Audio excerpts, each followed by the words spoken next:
So why am I just barely finding out about this now? Let me show you what I'm talking about.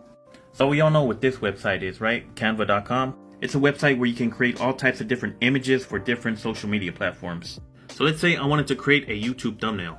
Alrighty, and now there's a bunch of different templates that I can choose from to make a YouTube thumbnail.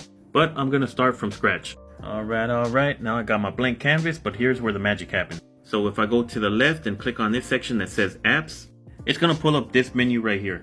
But if I click on this one that says text to image, it's gonna pull up a text box where I can add a description of an image that I wanna generate.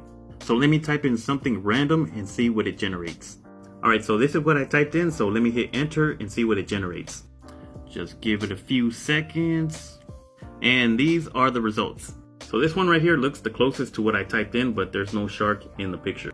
And I don't know what's going on right here.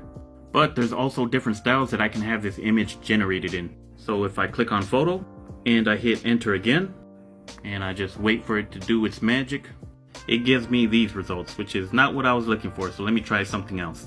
Alright, so I typed in a new image for it to generate. Hit enter and just wait. And here are the results. So this one is actually what I typed in. Now if I just click on this one, it's gonna appear on the blank canvas. So this could be a thumbnail.